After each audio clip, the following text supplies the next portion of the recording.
Ya. Dan ternyata bahwa Rasul saat itu melewati kuburan. Nah, di dalam kubur itu atau penghuni kubur itu sedang disiksa oleh Allah Subhanahu wa taala. Ya, sampai-sampai siksaan penghuni kubur itu teriakannya didengar oleh tunggangan Rasul sallallahu alaihi wasallam. Ya, tiba-tiba datanglah malaikat Jibril menyampaikan, apa kata Rasulullah, ini dosa orang ini sampai disiksa oleh Allah Subhanahu wa taala. Maka Jibril mengatakan bahwa orang ini ketika di dunia tidak bersih dari istinja, istibra, ya. Tanazzahu, sehingganya Rasulullah sallallahu alaihi wasallam bersabda, tanazzahu minal baul fa inna amata adabil qabri minhu. Bersucilah kalian atau sucikan olehmu daripada kencing, yakni istibra. Kemudian daripada itu kata Rasulullah, kencing itu maka karena kebanyakan siksa kubur daripadanya. Kenapa bisa demikian jamaah rahimakumullah? Karena salah satu syarat untuk beribadah kepada Allah, ya, selain kita punya ilmu, maka suci daripada hadas kecil dan hadas besar. Biar pian 10 rakaat setiap malam sembahyang sunnahnya, atau misalnya lebih daripada itu tahajudnya, tetapi ketika syarat yang satu ini tidak pian, ya, terapkan dalam ibadah itu, maka itu bisa menyebabkan ibadah tersebut tertolak di sisi Allah Subhanahu wa taala, ya. Selain apa kata syair, wa kullu man bi ghairi ilmin ya'mal a'maluhu mardudatun la tuqbalu. Ini sering kita dengar, ya. Syair ini sering kita dengar para ulama kita menyampaikan apa? Kata para ahli syair, wa kullu man bi ghairi ilm, dan setiap orang yang beramal dengan ketiadaan ilmu, mardudah, tertolak, la tuqbal, tidak akan diterima.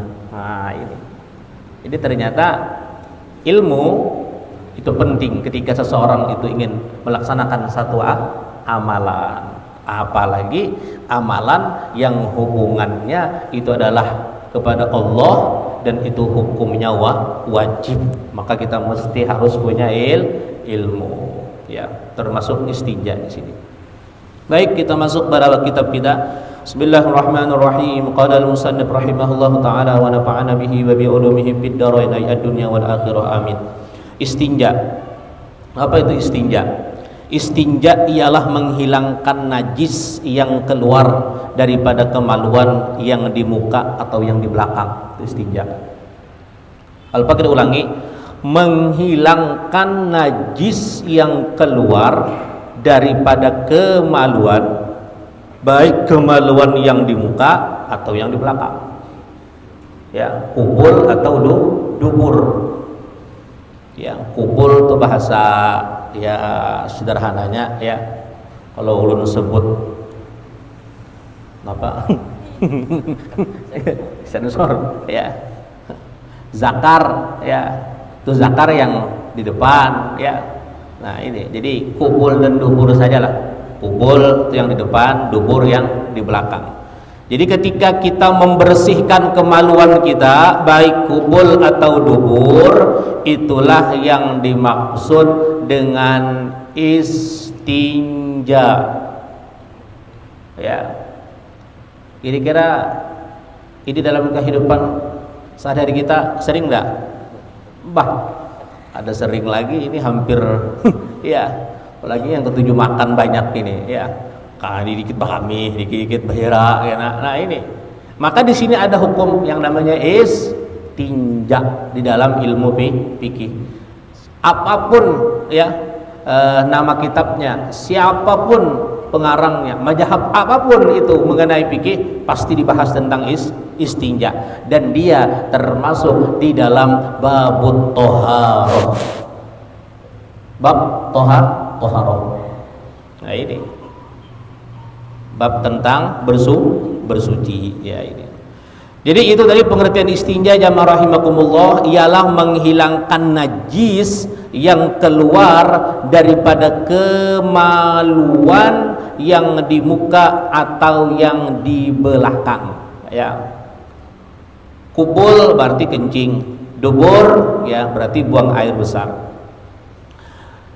Istinja ini boleh dengan dua cara kata pengarang kitab, ya. Kalau di dalam kitab yang lain Kifayatul Ghulam ya dijelaskan di sini. Hampir sama saja isinya. Ya, hampir sama isinya. Istinja ini boleh dengan dua cara, dengan dua kaifiat. Yang pertama istinja dengan air. Maka syaratnya itu seperti syarat menghilangkan najis tersebut. Ya. Pertanyaan, bagaimana cara istinja? Dua caranya ya dalam kitab, yaitu istinja dengan air ya. Itu seperti syarat menghilangkan najis tersebut. Ya. Yang kedua, istinja dengan batu atau seumpamanya. Nah ini ya. Adapun syarat istinja ya.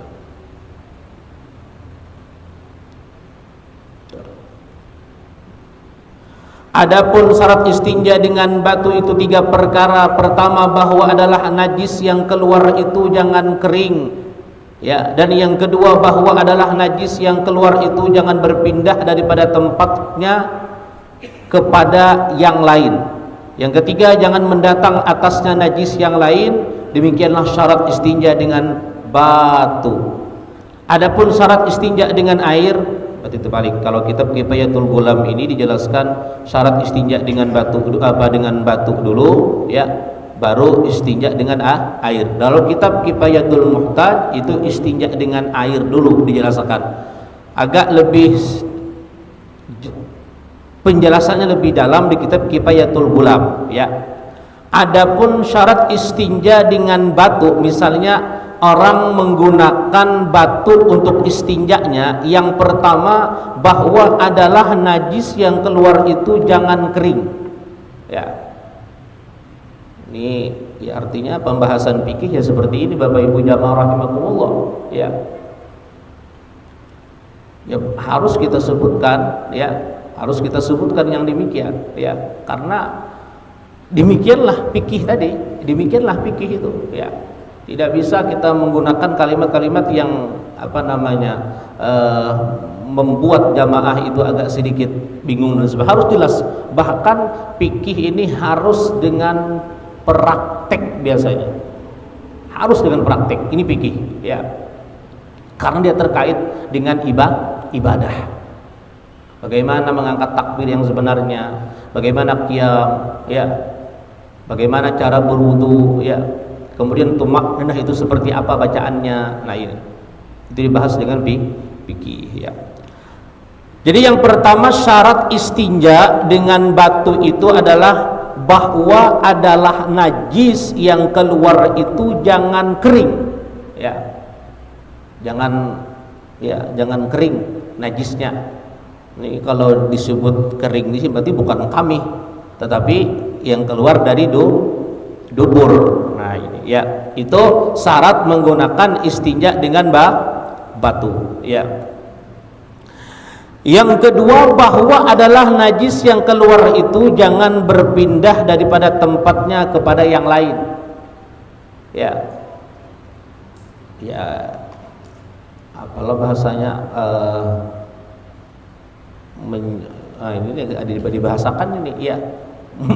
Mencret misalnya ya kan ya, tentu mencret itu bisa dikhawatirkan dia berpindah-pindah ya kan, bisa kesana kemari itu. Nah ini ya, itu syarat yang kedua ya, artinya jangan seperti itu, jangan sampai najis tadi yang keluar dari dubur tadi itu berpindah daripada tempatnya kepada yang lain ya. Ketiga, jangan mendatang atas najis yang lain. Nah artinya betul-betul bahwa kita itu mengakhiri apa namanya, dubur kita, berak kita, ya, buang air besar kita, pokoknya betul-betul berhenti, baru beristinja dengan batu. Pindah hendak keluar pulang misalnya, sedikit keluar lagi itu belum, jangan beristinja dengan batu. Betul-betul dulu ya, bahwa memang ketika buang air besar itu memang itu terakhir kita. Nah, baru itu adalah syarat daripada menggunakan istinja dengan menggunakan batu ya. Ini kalau orang kemakan sambal misalnya, ini yang sebentar masuk, nah ini belum bisa menggunakan istinja dengan batu karena masih ada lagi apa namanya najis yang lain ya akan mendatang keluarnya. Nah, ini dibahas sampai di situ ya. Jangan mendatang atasnya najis yang lain. Nah, ini demikianlah syarat istinja dengan batu ya. Tapi dalam keadaan kita normal seperti di Berau ini jarang kita menggunakan istinja dengan batu. Ini misalnya emergensi aja, misalnya ya waktu kemarau kah ya, atau kita berada di padang apa misalnya di padang pasir kah ya, air tidak ada dan sebagainya, yang ada cuma batu, maka gunakanlah batu. Maka syaratnya demikian tadi. Nah, ini ya. Adapun syarat istinja dengan air. Nah, ini ya, adapun syarat istinja dengan air itu 3 perkara juga. Pertama, dengan air yang suci lagi menyucikan bagi lainnya. Sudah kita bahas ya. Air yang suci lagi mensucikan bagi yang lain. Seperti apa? Air hujan. Itu kan disebut sebagai air mutlak ya. Ini air suci lagi mensucikan bagi yang lainnya, itu sah dipakai untuk wudu, mandi, membersihkan najis. Jadi dia suci mensucikan bagi yang lainnya. Ada suci tapi tidak mensucikan bagi yang lainnya, ya kan? Karena apa? Berubah warnanya, berubah rasanya. Teh itu suci, tapi karena berubah, adanya teh, adanya gula, warnanya berubah, rasanya berubah, yang sebelumnya tawar menjadi manis, dia suci tapi nggak bisa mensucikan yang lainnya. Pian buat untuk berwudu, mandi wajib, nggak sah air teh. Kalau misalnya anak melain aja, aku anak wudu baju teh misalnya, nah ini mau bikin teh di rumah misalnya 1 eskan misalnya kan, berlebihan misalnya, ya anak diminum sudah kanyang misalnya, ya anak duha, anak sembahyang duha sih misalnya ba'amaliyah duha kan, ya anak wudunya sih melihat banyak teh yang sisa di tekwan lagi, bolehkah? Nggak boleh. Suci ya suci, tapi dia tidak bisa mensucikan bagi yang lainnya. Ya beda dengan ini yang kita bahas kemarin ya, disuci ini termasuk mutlak nih ya, termasuk air mutlak. Tetapi dalam kitab Fathul Mu'in dijelaskan ini juga harus jelas kepunyaan siapa air aqua ini ya, kepunyaan siapa air aqua ini, apakah punya kita ya, maka sah digunakan walaupun air mineral, tapi harus jelas kepunyaan kepemilikan siapa air mineral ini. Nah ini jangan melihat di tengah jalan air mineral misalnya ya belum berbuka lagi ininya, pian gunakan untuk wudu. Dalam kitab Fathul Mu'in tidak sah. Karena apa? Air tersebut masih tidak ya, masih ragu-ragu, belum diketahui kepunyaan siapa. Ini ya. Boleh digunakan air tersebut ya. Ya, jadi air mutlak tadi, air hujan, air laut, air sungai, air sumur atau pompa ya. Lagi air es, air sumber, embun, salju, ada 7 macam jenis air mutlak. Apa mutlak? Suci dan mensucikan bagi lainnya. Suci boleh sah digunakan untuk mandi, wudu, apalagi membersihkan najis. Maka ketika pian menggunakan air istinja, menggunakan air untuk istinja, maka syarat yang pertama harus pian ya terapkan. Apa syarat yang pertama tadi? Bahwa ya air yang digunakan untuk istinja suci lagi menyucikan bagi yang lainnya. Ya, sudah dibahas tadi. Yang kedua, jangan ada yang menegahkan air pada tempat pada istinja itu. Jadi tidak ada sesuatu yang bisa mencegah basahnya tempat yang diistinjai oleh air. Perlu diperhatikan ya, di banyak ibu-ibu perempuan khususnya yang muda-muda tidak mengerti, tidak memahami hal yang demikian ya. Termasuk kadang kalau menempel di kulit kita cat ya kan, cat lagi cat minyak juga. Nah ini kalau cat air kan mudah aja kita bersihkan. Kadang habis mencet kita ya banyak misalnya menempel di badan kita. Ini mencet misalnya tidak pakai baju Bang Haji, dalam keadaan mandi, dalam keadaan junub ya, malam Jumat pagi misalnya sidin ambil berkah malam Jumat misalnya di Irfan ya, malam Jumat misalnya kan ya, atau subuh Jumat olahraga misalnya kan, olahraganya olahraga lain Pak kan, subuh Jumat misalnya malam Jumat ya, malam Jumat misalnya sudah subuh Jumat olahraga lagi ya. Selesai itu mencet sidin lalu hendak Jumat mandi ya kan. Nah tadi misalnya badan tadi sudah banyak karena bekas cat itu mesti dibersihkan dulu, hilangkan dulu cat tadi. Karena apa? Cat itu bisa mencegah ya basahnya, meresapnya air ke kulit. Tidak sah mandi wajib. Tidak sah mandi wajib ya. Ini ya. Termasuk hukum apa? Kotek. Hati-hati ini perempuan nih. Ya. Nah, seumuran ya anak binian kita dalam keadaan ditolak aja ibadahnya. Kenapa? Karena melakukan hal-hal yang demikian tadi.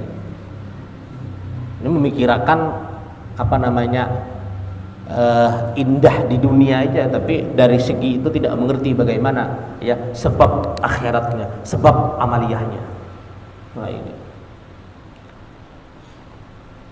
Dan sayangnya mereka para muda-mudi ya tidak hobi mereka ya untuk hadir di kajian-kajian pembahasan tentang seperti ini. Nah, ini Pak. Ya. Jadi jangan sampai kita ini mendapat laknat dari Rasulullah. Kenapa? Adalah orang yang alim dalam urusan dunia tapi jahil dalam urusan akhirat. Ya. Urusan dunia nomor wahid, tapi ketika permasalahan tentang ilmu agama apalagi perkara tentang ibadah jahil, bodoh, maka Allah melaknat yang demikian. Nah, ini harus jelas ya bahwa ketika kita menggunakan air untuk istinja ada 3 syarat.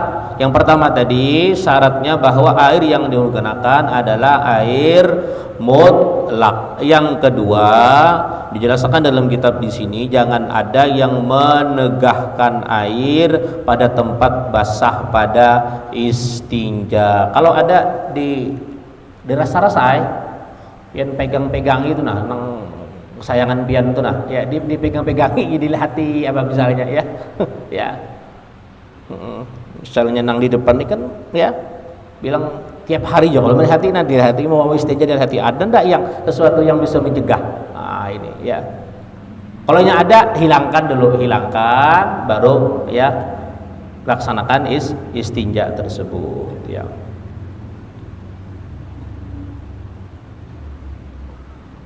Ada kita dulu.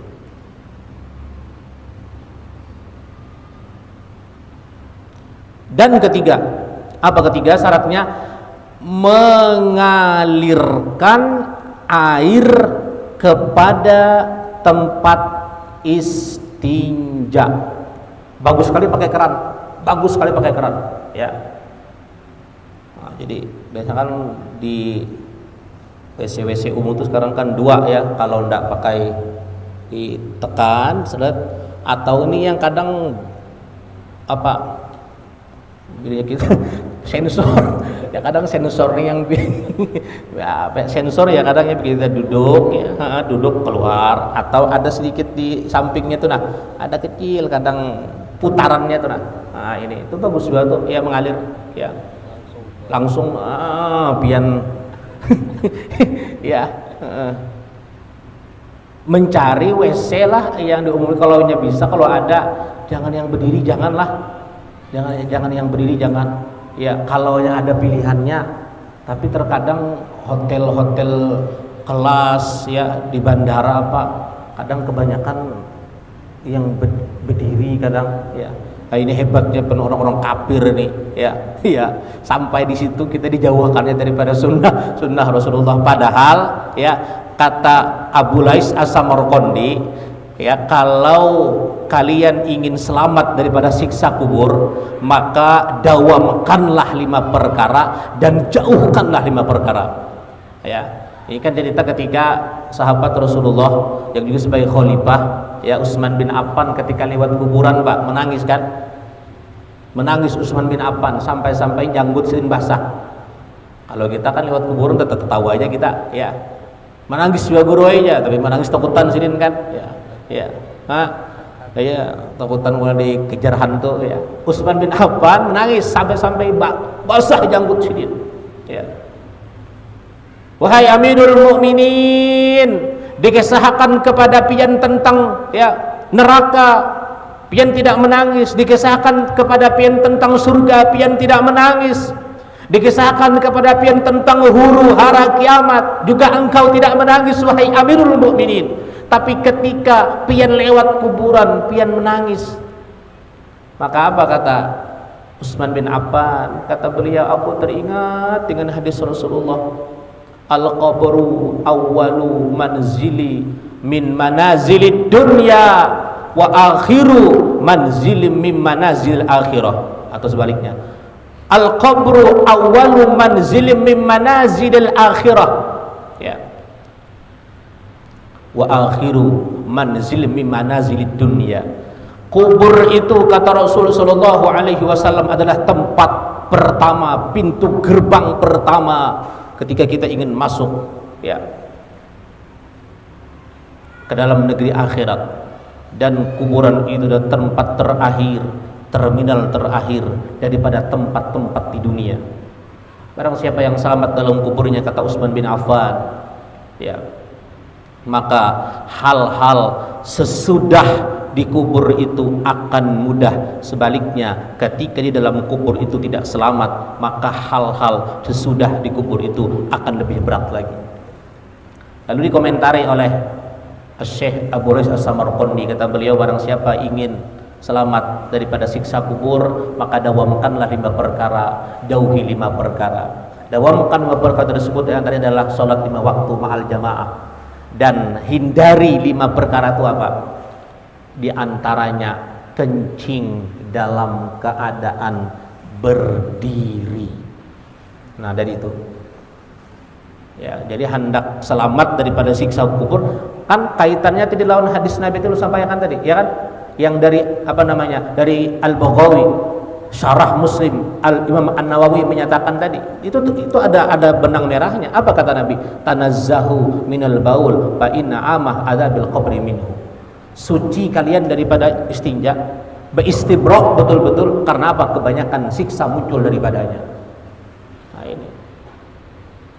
Ya, anak-anak kita, Pak, dari sekarang pian ajari mereka tentang tata cara kaifiyah, ya. Kencing sesuai dengan sunnah Rasulullah, sesuai dalam kitab. Oh, ini masih anak-anak Ustaz, masih kekanakan jual kok. Oh jangan, anak-anak itulah yang kadang dia menjadi biasa dari sekarang. Nah, tidak boleh ya Kencing berdiri, duduk. Ya, duduk nak duduk. Minum duduk nak kayak. Jangan kita nyuruh anak minum duduk, abahnya minum berdiri. Jangan. Nak minum duduk, nak anak abahnya berdiri apa minum, jangan. Ya, jadi mestinya dari orang tua dulu mengajarkan. Ya. Nah ini. Ya. Jadi hebat itu sampai di sana. Orang-orang yang tidak senang dengan Islam, orang-orang yang supaya jauh daripada sunnah Rasul Sallallahu Alaihi Wasallam. Siapa mereka? Orang-orang yang ya tidak senang dengan ajaran Islam sesuai dengan Al-Quran, wala apa namanya dalam Al-Quran tuh, lupa ayatnya tuh, dan tidak ridho ya orang-orang Yahudi sampai kita mengikutinya. Ya, wala tarda angkal yahud walan nasara hatta tabi'a millatahu. Jelas sudah Bang, jelas itu. Ya. Dan kebanyakan kita umat Islam enggak sadar. Bahkan di rumah kita sendiri terkadang ada ya tempat kencing yang berdiri tersebut ada kan. Ya ini. Nah, ini. Ya, materi mengalirkan ya, mengalirkan sampai ketiga ya. Ya. Syarat yang ketiga, mengalirkan air kepada tempat istinja. Itu syaratnya. Ketika kita menggunakan istinja dengan air, ya, mengalirkan. Kalau mungkin tidak ada yang mungkin pakai gayung, ya, gayung. Nah, kalau hendak dihukumi air itu mengalir, sering belum sampaikan ini bahwa biar aja di apa namanya kumpulkan di wadah, di ember atau di bak, tapi kerannya nyalakan, ya, nyalakan. Khawatirnya terkadang kebanyakan WC kita ini terkadang tempat kita buang air itu baknya itu dekat Pak dengan posisi kita. Coba biar terkadang, apalagi yang dikhawatirkan kadang bisa ada juga yang membuat tukangnya di hadapan kita, apanya baknya gayungnya pian misalnya bak kami. Ini posisi bak kami seperti inilah. Nah, kalau apalagi 2 jam ditahani bak kami tadi pian, ketika masuk WC itu deras sekali pian tuh, tuh keran kalah tuh Bang, mesin air si misu tuh kalah tuh Bang, saking derasnya itu. Ini khawatirnya kalau di depan sini bak, ya, bak mandi itu pasti muncrat, yang lebih pasti muncrat. Apa yang muncrat tadi apa? Najis, bukan lagi najis mutawasitoh, najis mughalladoh pian itu tuh, ya, macam-macam yang pian makan itu, ya. Itu najis besar kami pian tuh, bukan lagi, ya. Nah, kalau bak mandi bak tadi wadah air buat kita istinja tadi, ya, kecil, tidak sampai 2 kulah, bagaimana istinjanya, ya kan? Makanya bagus ketika bikin kamar WC itu, ya, di samping dan air harus mengalir itu, harus mengalir. Nah ini itu syarat tuh. Banyak juga kadang orang yang istinja, ya, tapi menggunakan air yang tidak suci. Ya, bersih istinja, tapi airnya bakal jadi air yang bekas, ya, rancitan kencing tadi, ya, atau ketumpahan bekas kencing tadi, ya. Nah, ini perintah dari Rasulullah. Ini di sini tanazzahu, di sini ada yang menyatakan ini PL amar nih Pak. Kalimat perintah di sini. Tanazzahu, sucikanlah.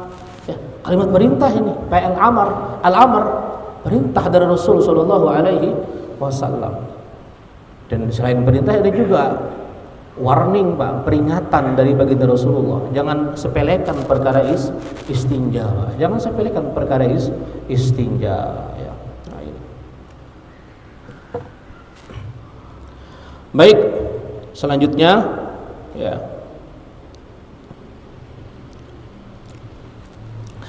Demikianlah saat istinja dengan batu dan air. Ada lagi wajib. Bermula fardu istinja itu 4 perkara. Nah, karena memang setiap amaliyah ada fardunya. Sembahyang aja ada fardunya. Ada wajibnya, ada rukunnya. Haji ada rukunnya, ya. Maka demikian juga istinja ada wajibnya, ya. Ada fardunya. Maka ada berapa fardu istinja? 4 perkara. Pertama apa? Menghilangkan rupanya, rupa daripada najis tersebut, hilang betul-betul dulu ya. Makanya tadi dijelaskan di atas tadi, ketika hendak istinja benar-benar berhenti dulu ya, daripada buang air besar tadi ya. Ya, nah ini. Jadi menghilangkan rupanya ya. Bisa menghilangkan tadi dengan batu ya, asal tadi apa namanya di atas tadi kalau menggunakan dengan batu ya, apa tadi, bahwa adalah najis yang keluar itu jangan kering. Nah ini ya. Kemudian yang selanjutnya lagi wajib daripada istinja ya, menghilangkan rasanya ya, rupanya hilang, rasanya hilang ya. Kemudian yang ketiga menghilangkan baunya ya, menghilangkan baunya.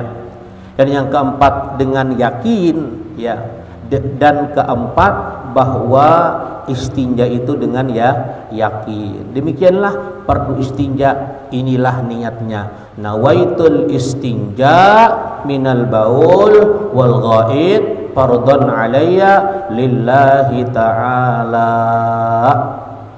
ya. Al a'malu bin niat ya. Terus apa namanya, amal itu sesuai dengan niat. Nah ini ya. Maka dalam hati pian baca ya, sahjaku bersuci daripada kencing dan buang air besar, fardu atasku karena Allah Ta'ala. Inilah yang diniatkan pada ketika sudah selesai daripada qada hajat. Kapan bacaan ini, niat ini? Setelah benar-benar pian selesai qada hajat, ketika hendak membersihkan tadi ya. Kalau hendak qada hajat kan ada lagi nanti bacaannya ya kan. Ini ketika selesai qada hajat. Nawaitul istinja minal baul wal ghaid fardulillah fardhon alayya lillahi ta'ala. Dalam hati aja misalnya ya, itu kan ada lillahi ta'alanya ya. Cukup pian baca di dalam hati aja lapasnya, terserah mau pian baca lapasnya ini atau tidak. Yang penting sahjaku dalam niat itu, dalam hati itu yang penting. Sahjaku bersuci ya daripada kencing dan buang air besar ya, atasku, fardu atasku karena Allah Ta'ala. Sahjaku kalau hendak yang pendek, sahjaku beristinja ya daripada buang air besar misalnya, wajib atasku karena Allah Ta'ala. Dalam hati lah, dalam hati. Kira-kira perkara ini digawi kali dalam keseharian kita. Wah, ingat lagi guru aja, saking nikmatnya sudah mengaluakan itu kadang lagi bacaannya misalnya. Ya ini padahal ini ilmu, ya, padahal sunnahnya Rasulullah Sallallahu Alaihi Wasallam. Ya. Nanti Pak sebentar ya, kita kajian dulu. Belum apa namanya, materi kita belum selesai. Insya Allah nanti akan ada mungkin 5 atau 10 menit selesai perkara kita berikan ya, kita berikan apa namanya kepada jamaah kita ya. Ini pembahasan kita tentang istinja belum selesai. Insyaallah selanjutnya akan kita, ya kalau ada waktu mungkin kan akan kita berikan kesempatan pada jamaah. Cukup 1 atau 2 pertanyaan saja. Ya. Baik. Selanjutnya, ya. Nah, ya. Maka syaratnya itu seperti syarat menghilangkan najis tersebut, istinja dengan batu atau seumpamanya, maka disyaratkan bahwa ia kasat dan suci lagi, bukan barang makanan. Nah, ini kalau seseorang yang menggunakan batu ya, karena ketika perkara ini ada dalam kitab, mesti suatu saat kita bisa berhadapan dengan kasus itu, Pak. Dan ketika kita berhadapan dengan kasus itu, mesti benar-benar kita memahaminya, jangan asal-asal aja. Nah, ketika seseorang menggunakan batu tadi, maka lebih detail kita penjelasan batu seperti apa yang harus digunakan, ya. Maka disyaratkan bahwa ia kasat dan suci lagi, bukan barang makanan dan bukan pula barang yang dihormati ketika kita menggunakan batu. Tadi yang kasat batunya, kasat juga jar, tapi setai ini jar, apa namanya, batu bekas cobet apa tuh tempat ya, ulak udah boleh, itu dihormati, itu bekas tutup makanan, ya kan? Jangan. Masa bekas batu ulah kan dibikin untuk apa namanya? Untuk istinja. Jangan. Makanya diperjelas di sini, jelaskan di sini. Nah, ini ya, jangan. Ada berapa menit lagi waktu kita? Berapa? Oke, ya ini sedikit lagi, ya.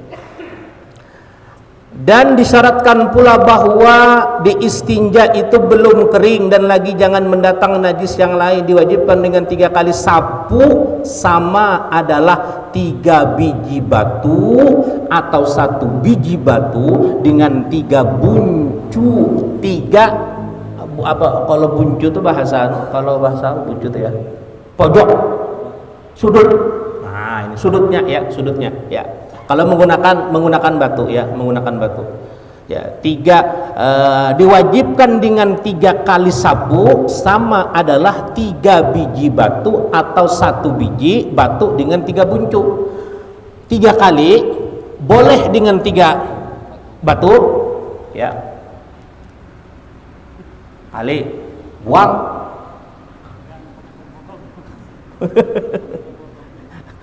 Jangan Pak ke bawah Pak, itu botol makanan. Iya. Ini yang panggilnya misalnya. Ya, satu ya.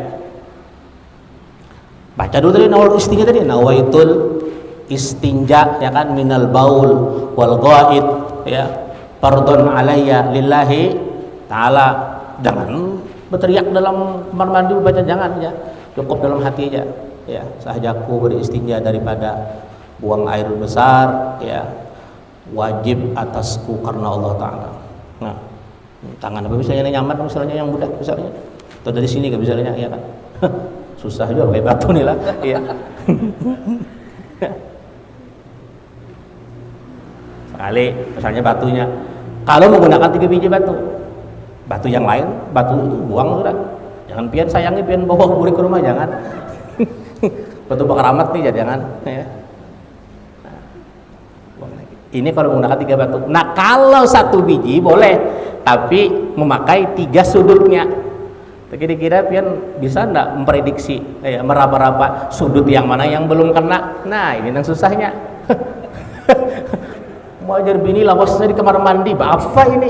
Sekalinya meraba-raba mana sudut yang belum lagi, ya kan? Allah ya Rabbi, ya.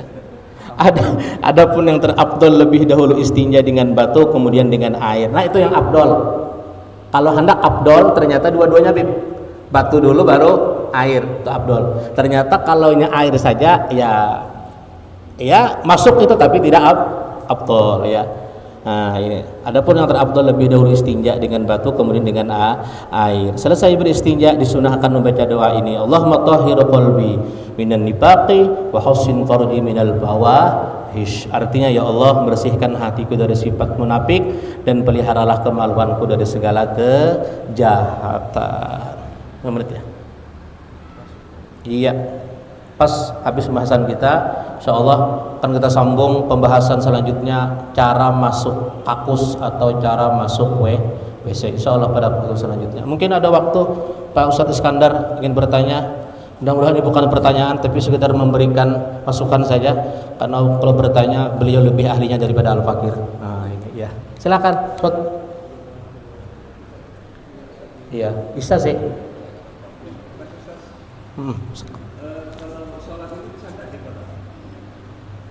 Sholat ketinggalan wajib ya, di kotoan. Iya. Ya, ini pembahasannya bukan pembahasan yang kita bahas, tapi ini masalah sholat. Ya. Jadi memang perkara hadis Nabi yang bunyinya bahwa barang siapa yang meninggalkan satu saja sholat wajib, ya, man taraqas shalah muta'ammidan, ya kan? Barang siapa yang satu saja seorang muslim meninggalkan sholat wajib muta'ammidan, tanpa sengaja, maka tertulislah namanya sudah di pintu neraka. Lalu beberapa santri nanya kepada Kiai, Pak Ustadz, Pak Kiai, berarti satu saja misalnya kita meninggalkan sholat, nama kita sudah terpampang di pintu neraka, berarti dianggap dulu sebagai penghuni neraka. Nah, kata para ulama, kata beliau, itu baru tertulis. Biasanya kalau tertulis itu bisa dihapus namanya. Maka kata para ulama, dihapusnya dengan apa Pak Ustadz nama kita? Kata beliau, menghapus nama itu adalah nama kita yang sudah terpampang di pintu neraka karena gara-gara kita meninggalkan sholat. Kata beliau, dengan mengqadha sholat. Itu keterangan para ulama Pak Iskandar ya. Dalam hadis ya belum kita temukan tentang qadha, tetapi gini, kan ada niat sholat itu qadhaan, ada adaan, kan? Adaan itu kan tunai nih, tunai ya. Artinya tunai itu ketika saat itu kita laksanakan. Hari ini kita isya, ini bukan qadhaan. Ada pemahaman seperti itu. Jadi ada ulama yang mengatakan bahwa qadhaan nggak ada, ya. Karena gini, kalau qadhaan ada, maka manusia akan punya argumen untuk melambatkan sholat, ya kan? Nggak apa-apa, nggak sholat tepat waktu, toh nanti bisa, ya kan? Nah, ini ada pemahaman seperti ini. Ulama yang punya pendapat bahwa sholat nggak ada istilah qadhaan. Tetapi seperti ini, kita mengacu pada tentang pembahasan puasa ayyamam ma'dudat, bahwa ketika ada orang yang melaksanakan puasa hari itu dia tidak bisa karena dia hamil, ya kan, atau menyusui, atau karena sakit, maka dia menggantinya di hari-hari yang lain. Ini Quran, ayyamam ma'dudat, di hari-hari yang ditentukan, hari yang lain. Itu perkara tentang puasa. Puasa saja itu bisa diqadha, maka perintah yang satu ini, sholat pun, maka bisa diqadha. Para ulama mengatakan, nah ini artinya dalil tentang puasa boleh diganti di hari yang lainnya. Maka ketika mungkin dulu dari zaman jahiliyah kita nggak sholat dan sebagainya, kan, ingat ya Allah dulu zaman jahiliyah, ya, maka bagaimana untuk menutupi itu? Ya udah, sholat aja lagi, karena puasa saja bisa diqadha, ya. Ini ulama yang berpendapat bahwa sholat itu boleh diqadha. Maksudnya qadha apa? Qadha mungkin ketika dulu tadi masa jahiliyah, ketika awal akhir balik dia nggak tahu tentang agama sehingga dia meninggalkan sholat. Udah, sholat saja. Bagaimana kaifiatnya? Isya hari ini kita sholat tunai, ini kita jamaah tunai, niat adaan. Nanti setelah salam terserah mau dia wirid atau tidak, bangkit lagi dia sendirian, sholat lagi, kata para ulama, tapi dengan niatan qadhaan. Nah ini para ulama, ya. Jadi caranya untuk mengqadha kalau mengambil pendapat yang kedua tadi. Ada juga pendapat yang mengatakan qadha nggak ada. Kenapa? Karena kalau adanya qadha, nanti manusia banyak yang menyepelekan perkara tentang sholat. Tapi ulama yang berpendapat adanya qadha merujuk pada ayat Al-Quran tentang puasa tadi. Ketika dia meninggalkan puasa Ramadan, boleh dia menggantinya. Ya, Al-Baqarah kalau nggak salah 185. 186 kita buka di situ nanti ya, perkara tentang puasa tersebut. Artinya puasa saja dikodok, apalagi sholat kan sama-sama perintah wajib. Ulun kira ini dari ulun Pak Iskandar ya, mudah-mudahan bisa diterima. Nanti kita sambung pada pembahasan selanjutnya.